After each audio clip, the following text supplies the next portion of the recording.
I've been an Eagles fan for about 30 years now.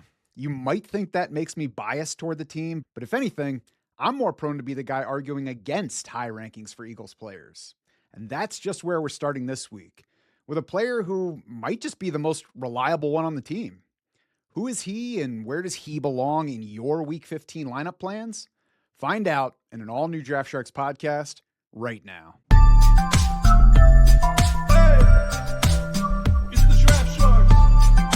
Matt Schauf and Jared Smola of DraftSharks.com here to help you with your biggest start-sit questions of Week 15. We're going to run through all the positions that matter, not defense, because we hit that on the waiver show earlier this week. But before we get to those questions, let's do just a little housekeeping here, because we're actually going to drop down to one show a week the rest of the way this season. That means we're going to cut out the Tuesday waiver wire show for these final 2 or 3 weeks of the fantasy season, depending on how long your league plays. Why? It's really a few reasons. One is the work. I mean, Tuesday is a packed day, trying to make sure that our rankings for the week ahead are set ahead of that first real set of waiver runs Tuesday night. I know that Yahoo waivers tend to run that night. I'm sure there are plenty of other leagues that run then. So we like to get the rankings set as well as possible that day. We've got the waiver articles that come out that day, other content hitting the site. So it can be a bit of a crush work-wise to try to fit in that show. So we're going to move that out of the way with all the teams off by, which only puts more work into those early days.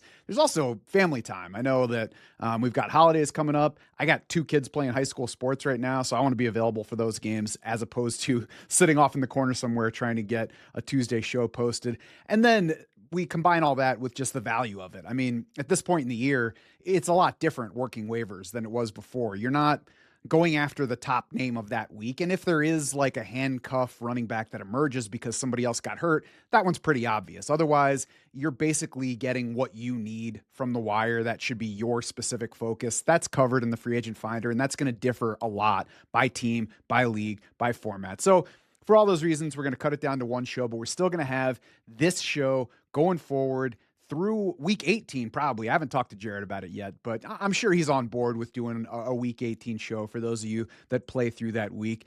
And most importantly, we've got the week 15 show now. So we'll worry about the future weeks later. We'll worry about your fantasy playoffs right now. And Jared, like I said, I'm the Eagles fan, and not nearly as much of an Eagles fan at this point. I still watch the games, but my mood's not raising or lowering with how the Eagles fare. And I think you could probably vouch for my fandom not biasing me in favor of Eagles players when it comes to our fantasy rankings, right? Yeah, like you said, it's the opposite, if anything. It seems like you're, over pessimistic about the Eagles, if anything. So yeah, definitely no bias here. And that's the case with all of us on staff. Or maybe too realistic for the rest of you who want to trust the Eagles more than you should. And that's where we're starting this week is DeVonta Smith. He's sitting wide receiver 20 in PPR right now. He's wide receiver 17 in total PPR points. He's wide receiver 24 in PPR points per game. So it seems like a sensible spot. They're playing against the Raiders, 9th best matchup for wide receiver scoring so far. But here's the start of my issue with DeVonta Smith. Past 5 games since the Eagles bye, his finishes have gone wide receiver 17, wide receiver 93, wide receiver 21, wide receiver 38, wide receiver 39. Jared, we've already argued this out behind the scenes, so it's going to be a bit of repeat for us. So I'm kind of struggling with where to start. I guess I'll let you make the case for why DeVonta Smith belongs inside of wide receiver 2 territory, and then maybe I'll get to more of my case against him. Yeah, I mean, the crux of my case is that, if anything, his role has improved lately. I just looked at the last 4 games because you mentioned that 5 games ago, he was actually good. I think you said wide receiver 17, right? I looked at the last 4 games for Smith, and he's wide receiver 43 in PPR points per game over that span. So from a fantasy production standpoint, he's been hurting you. He's wide receiver 30 in expected PPR points per game over that span. He's averaged 8.0 targets per game over his last 4. That's up from 6.9 targets per game over his first 9. And he averaged 0.6 fewer expected PPR points per game over the first 9 versus these last 4. So again, his role has gotten better. And that role over the first 9 games was enough to make him wide receiver 14 in PPR points per game. What's changed the last month here? The efficiency has just gone in the tank. His catch rate is down from 77% over those first 9 to 50% over the last 4. He also hasn't scored a touchdown over the last 4. So for me, I'm just betting on some efficiency bounce back. Do I think he'll get back to a 77% catch rate? No, I'm not going to project that in any individual week. He's been a guy that's been around like 70 to 72% catch rate generally with the Eagles since Jalen Hurts took over. So I think we'll, bounce back towards that level. I know Hurts has not been playing well, and that should definitely factor into our projection as well. But Hurts has also been playing well enough to make AJ Brown like a, league tilting producer over the last month. So I just think, to me, there's no reason that AJ Brown has been super efficient the last 4 weeks and Smith has been super inefficient. I think that'll kind of start to balance itself out going forward. And again, nothing has changed with Smith's usage. I'm glad I let you go first because now I know where to go with this. So he is actually up. DeVonta Smith is actually up in expected fantasy points per game since the bye. That, though, is not improvement in his role. It's thanks to Philly's elevated passing volume since the bye. He was wide receiver 31 in expected points per game through week 8. Wide receiver 28 in that category since the bye. So, very similar numbers on that front. Also, if you look at that versus his scoring, he was scoring above expectation before the bye, tied for 19th in actual fantasy points per game to that point, 26th in actual points per game since the bye. Of course, I just mentioned the finishes, so it's been very up and down. His target share is down since the bye, 26% ahead of week 9, 23.4% since. Those numbers might vary some depending on your particular source for target share, but all similar results there. His first read target share is down a little bit. His catchable target rate is way down, 89% before the bye, 64% since. Lots of luck at play in that, but also plenty of Jalen Hurts not playing well. And those are the two key things that make me a bit more wary of DeVonta Smith, who on his own, it remains a terrific player. And like I said at the top, probably the most reliable individual Eagle. Unfortunately, he plays a position that relies pretty heavily on other things going right to get the ball to him. So Jalen Hurts, I mentioned, is not playing well right now. You can see that in the catchable target rate. You can see that just in watching him play, especially Monday night against the Chargers. The Eagles are also clearly trying to get the ball to A.J. Brown since the bye. He has pulled away from Smith in target share, in first read target share, in air yards share, in targets per route, in expected points per game, and points per route, even in catchable targets. We mentioned the crash for Smith in that category.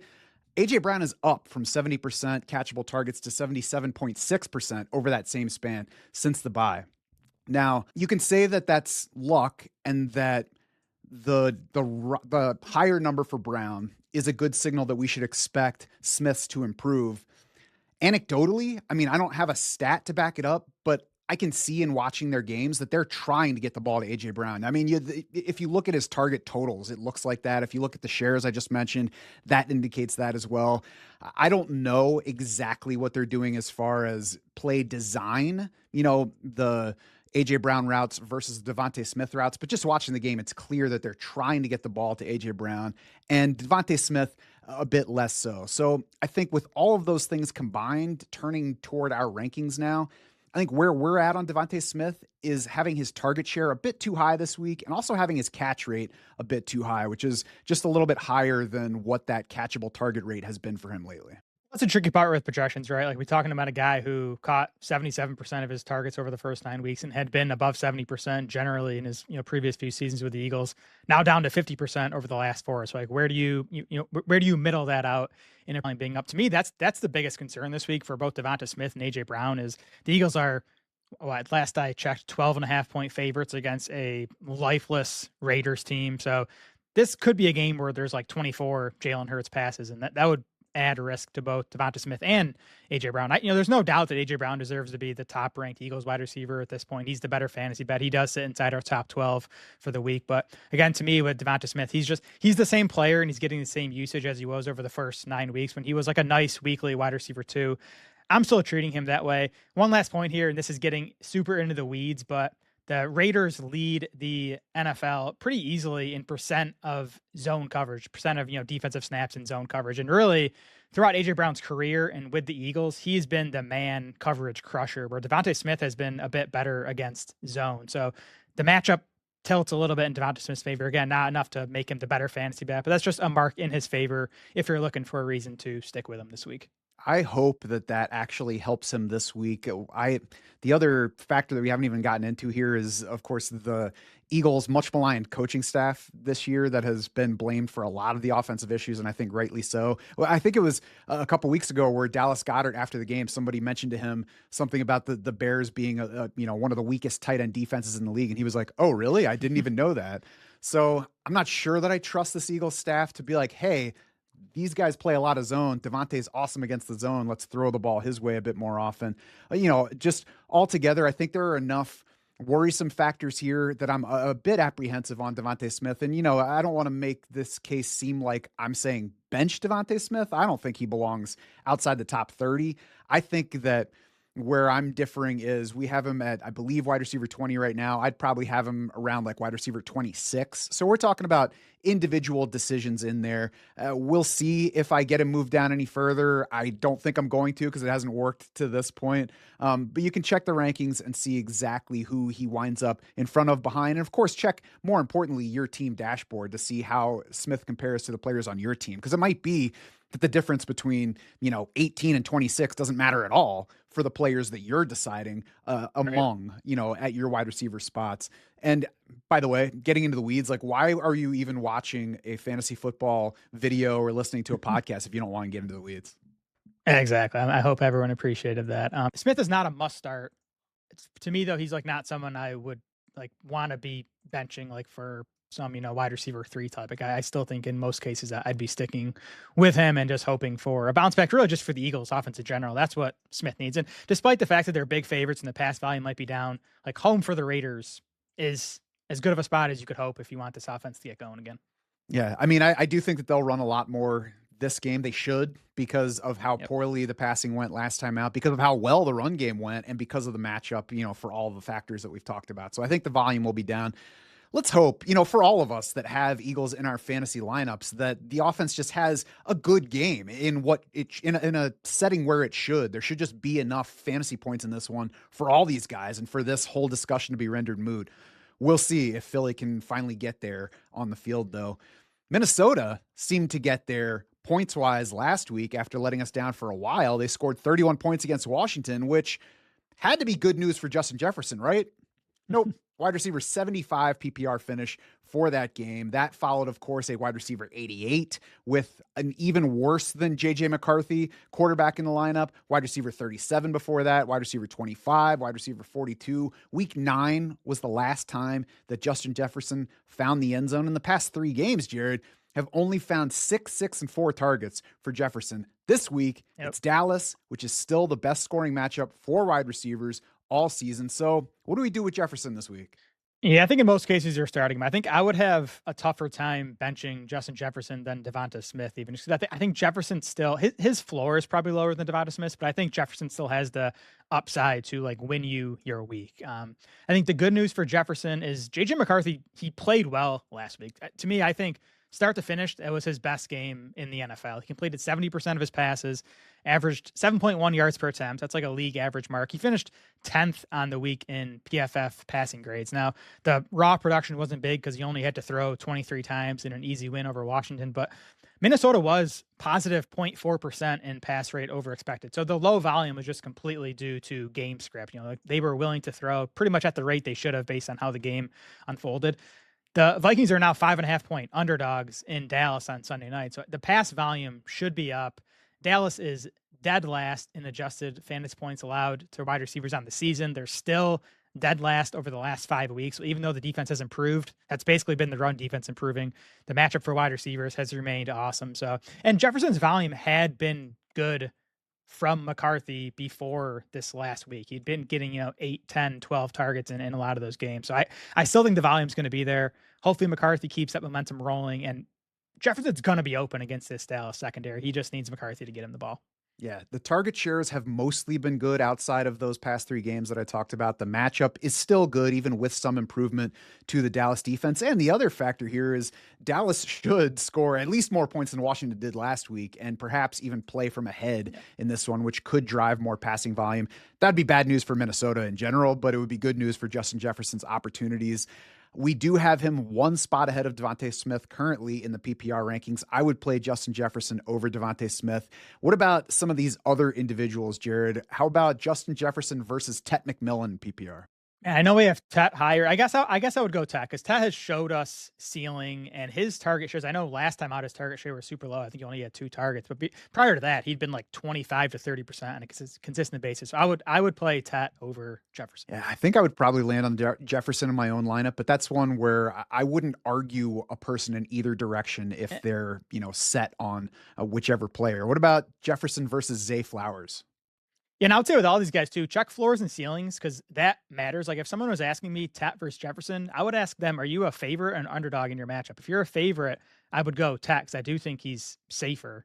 If you're an underdog, I would lean towards Jefferson, because I do think he has the higher ceiling. I would probably play Jefferson over Zay Flowers. I can't even remember who we have higher in our rankings, but man, I'm buying into this Bengals.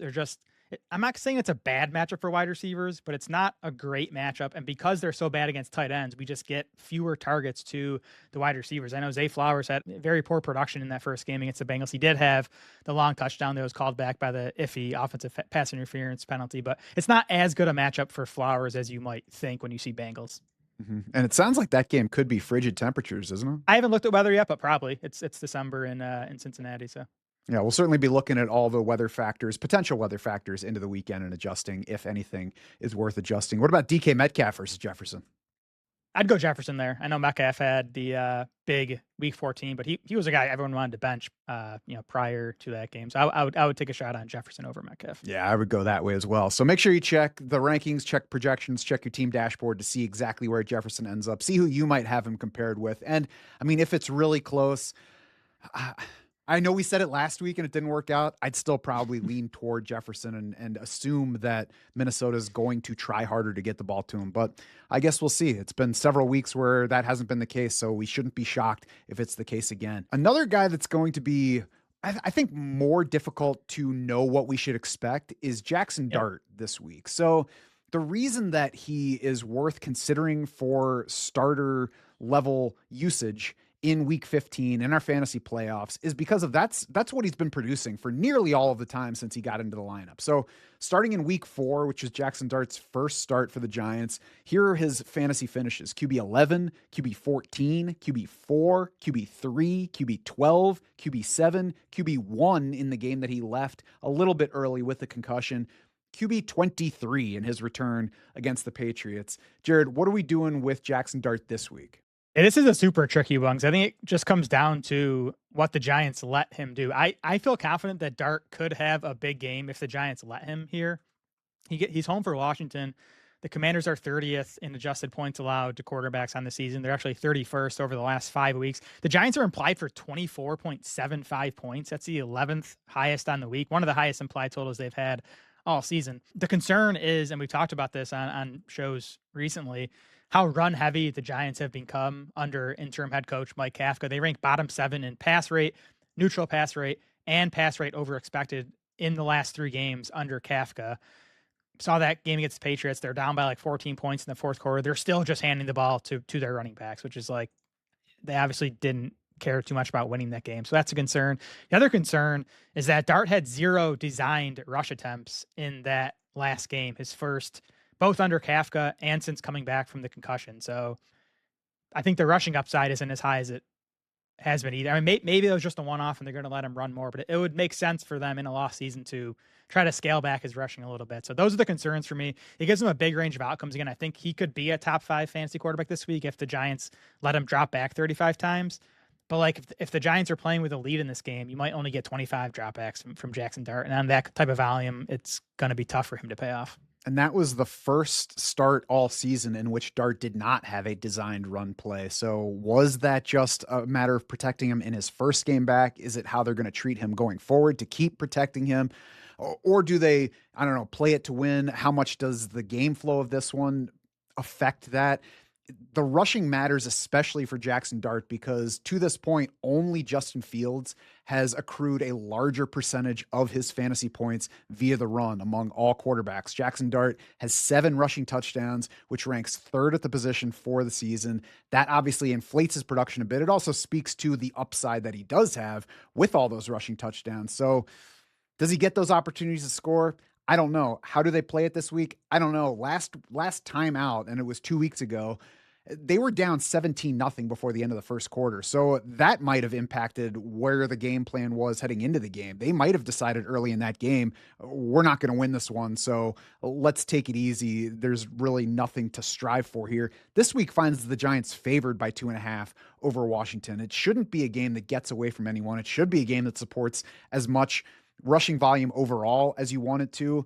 So we're guessing. We're guessing on what the offense looks like, and we're guessing how to treat a guy that has been a QB1 almost every week that he's been on the field. Yeah, and the Giants are favored in this game. I think you could go either way. Like, it would not surprise me if we get into the second quarter of this game and it's, 10 zip Washington, and you do get, potentially elevated pass volume from Dart. The other thing too is, even if he doesn't get the design rush attempts, and I'm kind of leaning that way, that those are going to be scaled way back the rest of the way. Like this guy scrambles. So if he does drop back 35 times, he's going to run like 4, 5, 6 times, which is going to help. So he's top 10 in our quarterback rankings. In a lot of cases, I would lean towards playing him and just, again, hoping the Giants let him do enough to deliver. Because I don't have much doubt about his ability to deliver in this matchup if he just gets the volume.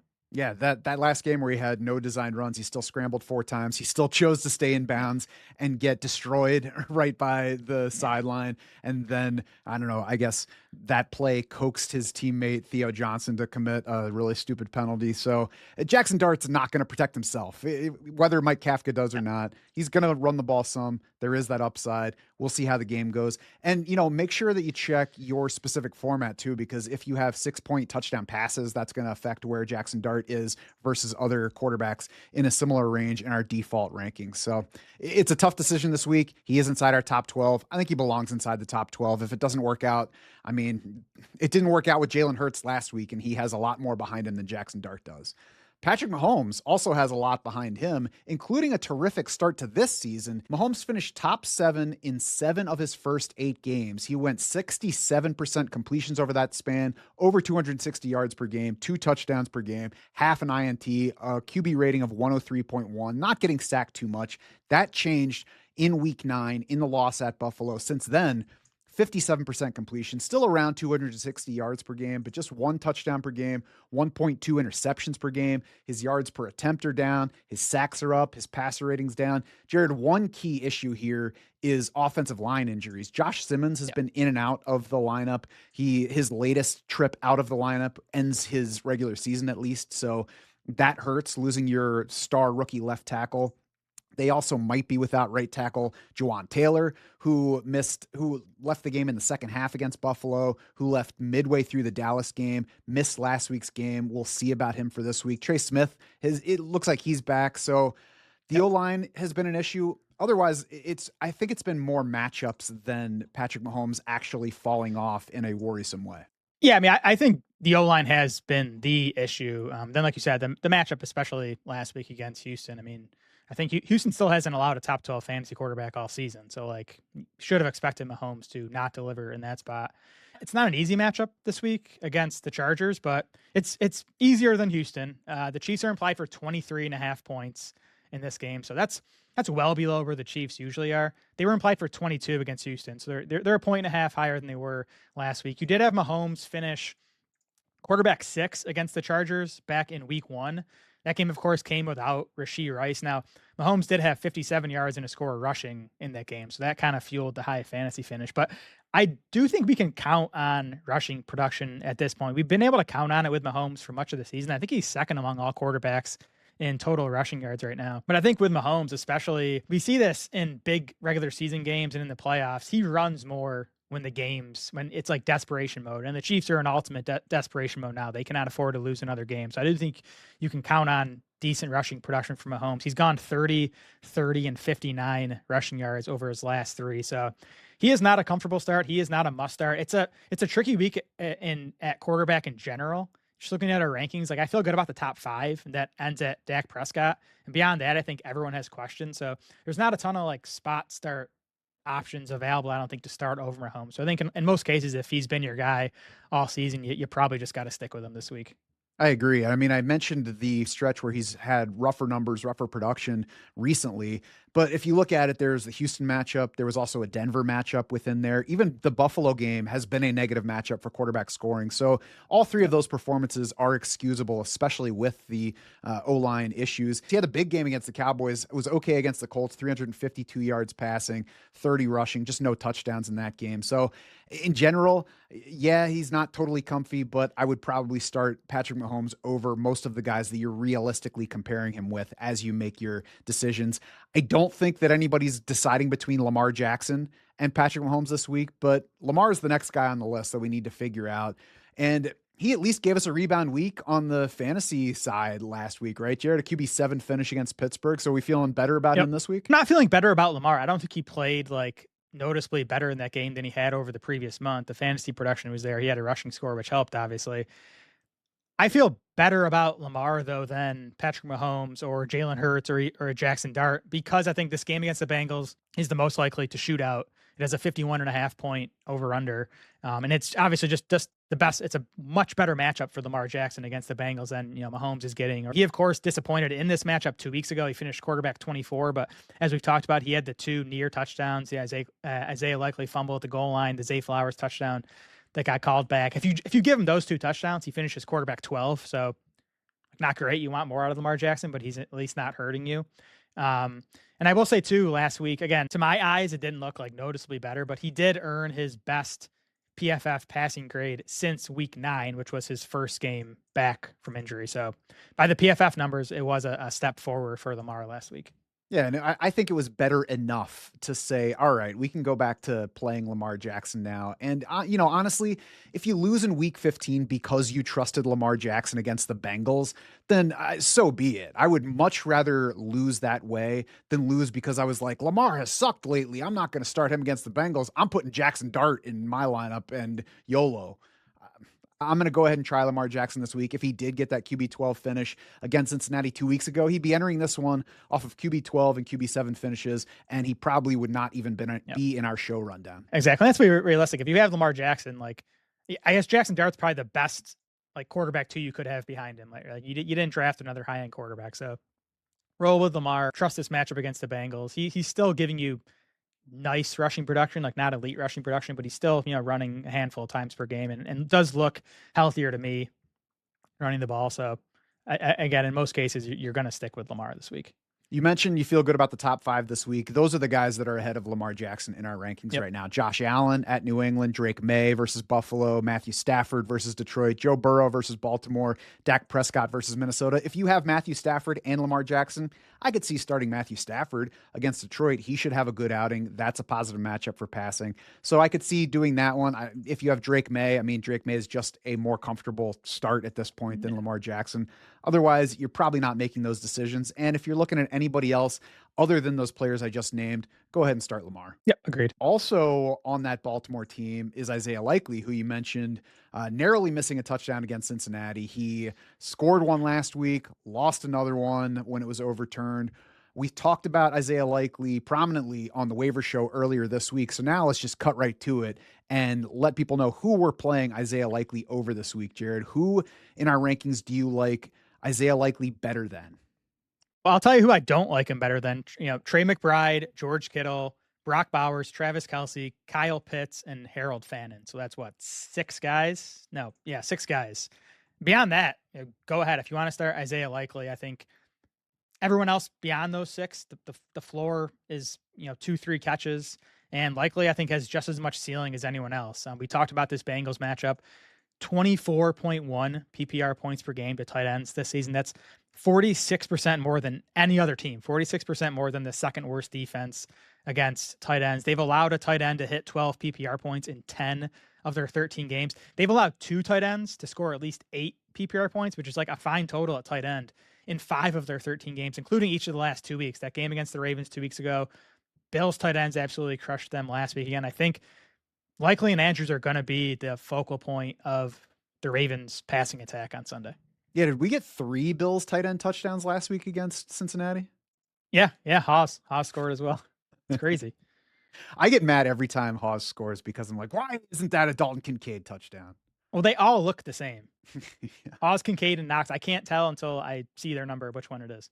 Yeah, and they all start with 8, so you can't even tell immediately. So yeah, it's frustrating. But Isaiah Likely obviously still has the potential to be frustrating this week, but also loads of upside, better usage the past 2 weeks. So really, that's what you're looking for at tight end, is that upside. None of these guys is safe except like Trey McBride. That's like the end of the safe tight end tier. Other guys that you might be deciding against Isaiah Likely this week: Brenton Strange versus the Jets, Tyler Warren at Seattle, Hunter Henry versus Buffalo, Dallas Goedert. I would start Isaiah Likely over all of those guys. I picked them out because they are behind Isaiah Likely in our rankings. Hunter Henry might be the least comfortable of those, but he's facing a Buffalo team that's been the worst tight end matchup in the league this year. And that's even including Mike Gesicki putting up solid numbers against them last week. Dallas Goedert's coming off a good outing.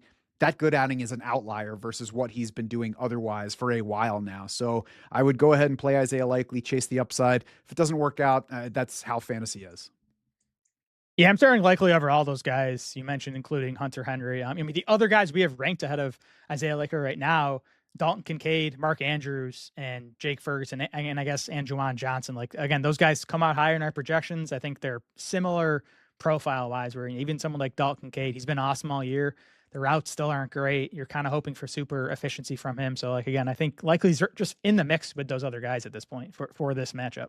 Yeah, and Kincaid in particular, like, we're expecting he'll play more this week than he did last week in his return, but we don't know that for sure. So certainly some uncertainty there. Speaking of uncertainty, we're going to move now to a couple of split backfields that could create problems for us in deciding who to put in lineups this week. We'll start in Carolina, where Rico Dowdle and Chuba Hubbard remain close in work the last time out before the week 14 bye. Chuba Hubbard outproduced Rico Dowdle in that one. They're close in our PPR rankings, both inside the top 20 for a solid spot for running back touch volume.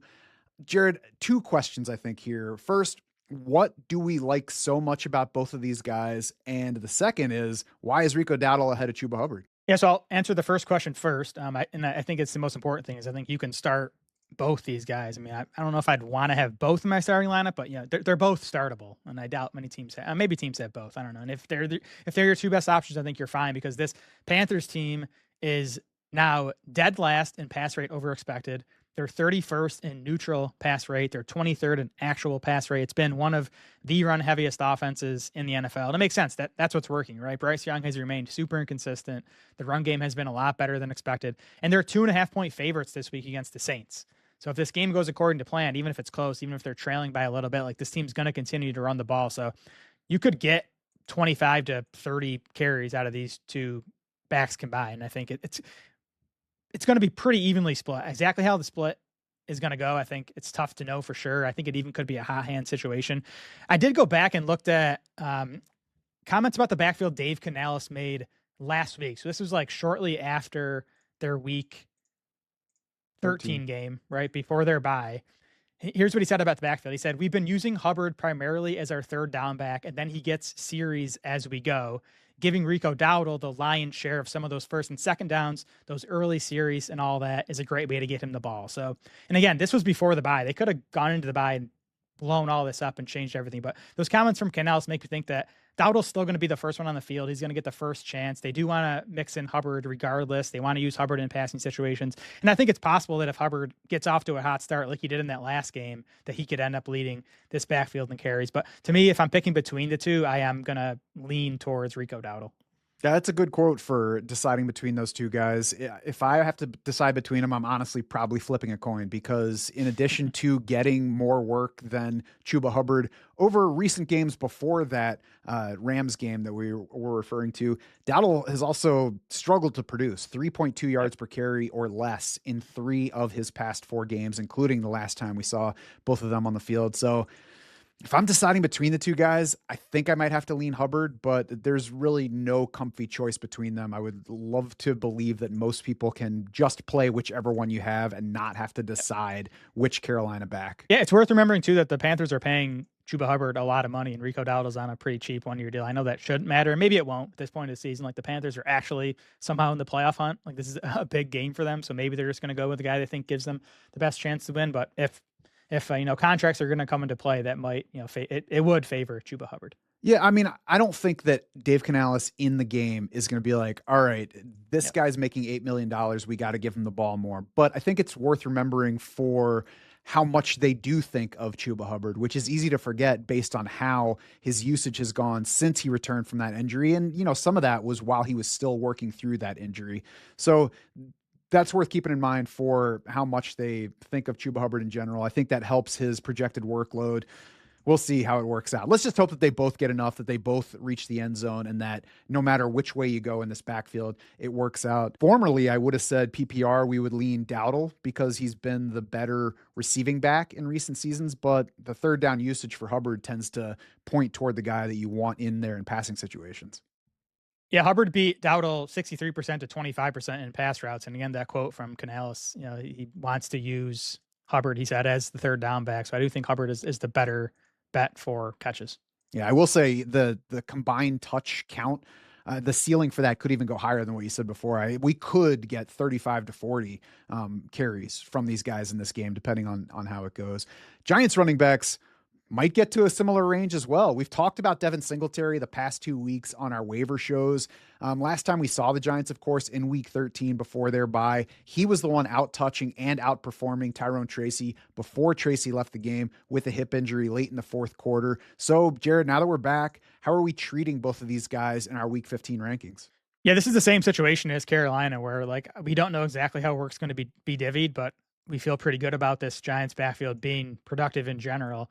You mentioned the hip injury for Tyrone Tracy. He was a full participant in Wednesday's practice. So I think we should assume that the hip is not going to be a factor this weekend. In that last game before the bye, before Tracy went down, both guys had 11 touches. Singletary and Tracy both had 11 touches in the fourth quarter of that game. Prior to that last game against the Patriots, though, Tracy had outtouched Singletary 61 to 42 over their previous 3 games. So that fact has me, again, similar to this Dowdle Hubbard situation, leaning towards Tracy as the better bet if you're deciding between the two. I think at minimum, I do think Tracy's the better bet for passing down work. And I think we know Singletary is the better touchdown bet, though, because he's been getting the vast majority of the goal line carry since Cam Scadaboo went down. But again, this is a case where we think the Giants are going to go run heavy. We talked about how run heavy they've been under Mike Kafka in those 3 games. And they are 2.5-point home favorites against the Commanders. So again, maybe Washington gets out to a lead, but probably not to an extent where the Giants have to abandon the run. So there should be plenty of touches to go around for this backfield in general. Washington is 29th in adjusted fantasy points allowed to running backs over the last 5 weeks. So the matchup is good. So really, these Giants backs sit just below the Panthers guys in our rankings. I just feel better about the Panthers running game in general and just how it's produced all season, but it's a pretty similar situation where there should be plenty to go around for both these guys. And I think Tracy and Singletary are both nice RB3 or flex starts this week. Yeah, I agree with that. Yeah, like the Panthers run game better. Probably both Panthers backs are better than both of these Giants backs, at least at this point in all of their respective careers. I wouldn't be surprised to see these Giants go sub 50% pass, especially when we account for the dropbacks that become scrambles. They might even design it that way if they can stay ahead of Washington or even play even with Washington here. The Giants sit at 45% neutral pass rate since week 4, according to rbsdm.com. That, of course, week 4 was Jaxson Dart's first start. That's the 3rd lowest rate in the league over that span, ahead of only the Browns and the Jets. So the Giants want to run the ball. We already mentioned why we're expecting fewer designed runs for Jaxson Dart. That's got to be a positive for the running back. So there's room here. The players are not as good. I guess the offense is comparable to Carolina. The matchup is positive. So it's another case where you could use either guy, but don't overrate the ceiling. Don't consider either a must play. It's if you need a running back, this is a good spot to reach for some upside. Yeah, again, 24.75 point implied total for the Giants this week. It's 11th highest on the week. It's higher than Carolina, so it doesn't feel comfortable. But at least the odds are telling us that the Giants should score a decent amount of points against Washington. Yeah, maybe we have the Giants running backs too low. Maybe we're not thinking of them well enough. I was thinking that, why do we have the Panthers guys ahead of the Giants guys? They're very similar. Again, I feel more comfortable investing in Carolina's running game, which seems kind of crazy because it's not a running game we thought was going to be good to open the season, but it's been productive and there's been lots of volume there. So I think the Panthers guys belong a bit higher, but again, there's not a ton of difference between the two situations. Yeah, so make sure you check the rankings to see if those Giants guys move up at all, which not something that normally happens during the week in rankings. On the other side of that Giants Commanders game, we got Chris Rodriguez. We've also got Washington below league average in pass rate over expected. So we've got team that wants to run versus team that wants to run. Washington does not have Jaden Daniels this week, so that probably only enhances the desire to run. And that brings Chris Rodriguez into view. He's been a common factor in who do I start questions over the past few weeks. And it's fueled some by when he scores a touchdown, which has happened more often over his past few games than at any other point in his career before that. It does position him as a boom bust player, but Jared, it's a good spot for him this week against a weak Giants defense that's been very good for running backs. So how high do we have him in starter consideration for week 15? It's an excellent matchup. The Giants are dead last in my run defense power rankings. They have a score of 0.0, which basically means they're just as bad as you can get in terms of the metrics I look at there. They're also 31st in adjusted fantasy points allowed to running backs, and they've been giving up fantasy production as well. So it's an upside spot for Rodriguez. He sits higher in our rankings than he has been lately. A couple things. One, he didn't practice on Wednesday with a groin, so we'll keep an eye on that. That probably makes Ja'Cory Krosky-Merritt worth at least stashing if he's available in your league, because I do think he would be the lead runner if Rodriguez misses this game. I'm not sure I'd want to trust him in fantasy lineups, but I'd at least add him just to block him from your opponent, if nothing else. There are two things with Rodriguez, just to, don't go overboard, don't overrate him. Even over these last 3 games as Washington's lead back, he still handled just 40% of the team's carries. He's still losing some work to JCM. He's still losing some work to McNichols. Debo Samuel mixes in every once in a while. The quarterbacks take carries as well. So, Rodriguez is leading, but he's not dominating the team's carries. And then, of course, he's near zero in the passing game. He has 1 catch on 2 targets over the last 3 games. So he doesn't give you that, floor of pass catching production. If he doesn't do it on the ground, he's going to hurt your fantasy team. So he's in the RB3 mix, but don't go overrating him. Yeah, I would lean away from him in PPR in general, probably also in half PPR. Non-PPR, if he's healthy by the weekend, by the time we're deciding for lineups, I feel pretty good about Chris Rodriguez as an RB2 level play. He sits RB22 in our non-PPR rankings right now. I might even boost him beyond that. I think you could make a case for him up to like RB16 in those rankings, as high as RB16. Not saying he should be RB16, but that player is currently Rico Dowdle. I think you can make a case for playing Rodriguez over Dowdle in a non-PPR lineup by the time we get to setting those lineups. Overall, certainly a boom bust player. It's a boom bust offense, but if this game remains close, I don't think we're expecting either team to run away from it. It should be a good situation for running backs to get touches. Yeah, the volume's going to be there, at least to an extent, like 10 to 15 carries. Rodriguez has been efficient this year. I think he's at 4.8 yards per carry. And this Giants matchup has just been, pretty bankable all season. So I got to admit, I don't usually look at the non-PPR rankings. I probably shouldn't admit that. I trust the projections to, make their rankings good. But yeah, I think RB22, like in that range, makes sense for Rodriguez in non-PPR. We got to close this out with the team that's been kind of the story of the week for a reason that none of us expected. But whether Phillip Rivers plays in this game for the Colts or not, it's not a great situation for offensive players, for our top fantasy guys. So we got to close this with what to do with the Colts offense in our week 15 lineups. And Jared, Jonathan Taylor has to start regardless of what's going on. You can't open your playoffs by sitting Jonathan Taylor because you're worried about his offense. And if it doesn't work out, it doesn't work out. I would probably try to not use anyone else with a horseshoe on their helmet this week, though. Yep, I agree. The Colts are implied for 14.25 points. That is more than only the Jets and the Raiders this week. That has a lot to do with the quarterback situation. And I'm we don't know who's going to start right now. That implied total is not going to move significantly, whether it ends up being Riley Leonard or Phillip Rivers. I think eventually Rivers might be better for the offense. As crazy as that sound, maybe it doesn't sound crazy because we're talking about Riley Leonard, but this offense is in trouble regardless because of the quarterback situation, because they have this game in Seattle. Seahawks are 12th toughest matchup for quarterbacks, 12th toughest for running backs, 6th toughest for wide receivers. They are 27th against tight ends. That's been the spot to attack this defense. I do think it makes sense to make Tyler Warren a focal point of the passing game because he is the short range target. He can, pick up additional yards after the catch. So I could see his target share kind of spiking here. I think he's still in the mix because it's tight end and because, there's just not that many good options. But Warren is definitely not a must start. Like we said earlier, we have Isaiah Likely ranked ahead of him. If Likely's available in your league and you've been starting Warren, I would pick up Likely and start him over Warren this week. But I do think there's at least some hope for Tyler Warren to, maybe give you like a 5 catch for 50-yard type of game.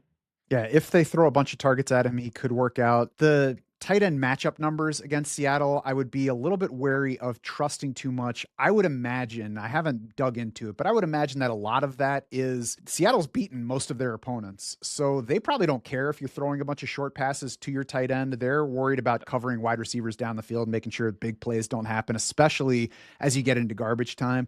So they're going to be aware of Tyler Warren, who is a focal point for this Colts offense anyway. Obviously, they're going to be trying to stop Jonathan Taylor. And then, Tyler Warren's probably at least close to Michael Pittman in terms of what you have to game plan against. And Seattle does have Devon Witherspoon. They have rookie Nick Emanwari. They have Julian Love back from injury. So they have guys that can cover in the middle of the field and make things more difficult for Tyler Warren, not to mention some athleticism at linebacker. So, it's not going to be a good spot for anybody on the Colts side. If you need to use Tyler Warren, I wouldn't reach too far to replace him. You'll find him just outside our top 12. I think that's where he belongs this week. There's always going to be some upside because he's a talented player and they need him. And if he gets 12 targets, then he should catch at least 4 balls in this game. Michael Pittman's probably going to have a tougher time having the ball find him in this game. And he might be the biggest shift, I think, in, week to week usage, like what you normally expect to do with him versus what you should do this week. Wide receiver 9 in PPR points for the season, tied for just 20th in expected though. So he's had some touchdown inflation for the year. Already has had shaky production in recent weeks. Wide receiver 60, wide receiver 24, wide receiver 89, wide receiver 13 last week though. In that game that Daniel Jones left early, and only 2 of his 12 targets in that game came from Daniel Jones before the injury. So It's not totally hopeless. And Michael Pittman does sit 33rd in our PPR rankings, but that's really because of that target expectation. It's not because he has any upside. So there might even be guys just behind him in the rankings that I'd feel better about chasing over Pittman because they do actually possess some upside paths. Yeah, you mentioned, I think Pittman had over a 30% target share from Riley Leonard last week. Now, again, I don't know how much stock to put into that. It's one game. It's Leonard coming in cold off the bench, without a game plan tailored to him. And, of course, it could be Phillip Rivers. I think Pittman did play with Rivers in 2020. Could be wrong about that. Cut that out if it's wrong. But I'm pretty sure they played together, so there's at least some rapport there. And Pittman is used similarly to Tyler Warren, where it is the short range stuff, easier completions. I think someone like Alec Pierce, the downfield stuff is probably hurt most by Daniel Jones's absence. So I think Pittman is still playable in wide receiver 3 range if you don't have a better option. And just to confirm, yes, 2020 was Michael Pittman's rookie season, so he is familiar with Phillip Rivers. Perfect. I hope either Rivers doesn't play this week or plays and survives. Because they are home for the 49ers next week. It's a much better spot. There's a chance these Colts guys are at least back in the discussion for week 16. There's also, by the way, a chance that Anthony Richardson is back in the discussion at some point. He's not off of IR yet. He's not practicing in full yet. He was out there with a red non-contact jersey though, and Shane Steichen has not ruled him out for the rest of the season yet. So we're going to be watching this quarterback situation. Honestly, we're going to be watching it more than you should. Let's hope that the Colts quarterback situation doesn't matter for you at all, because none of these guys is likely to be a 1 QB level starter. It really matters most for, can you start Tyler Warren? Can you start Michael Pittman? The Rivers thing is crazy. I'm not sure what's crazier, whether it's that he's 44 or that he hasn't played since 2020. That's a long time. I think it's that football, part. So yeah. And then you combine the two and it's like, I can't see it going well, but we'll see. Yeah. Check the Week 15 rankings at DraftSharks.com to see exactly where all of these guys rank in your format, including where Phillip Rivers might climb to if he gets named the starter for this game. Better yet, though, check your personalized team dashboard page, because that custom fits our projections to make starter recommendations specific to your situation for every team that you have synced at DraftSharks.com, no matter the format. You will also find Shane's weekly film review article, which is always worth a read and leads off with Justin Jefferson this week, who we talked about earlier in this show. Our weekly expert moves article is up there as well. And of course, everything else to help you set your lineup and manage your roster across fantasy formats. However you play, DraftSharks is here to be your unfair advantage.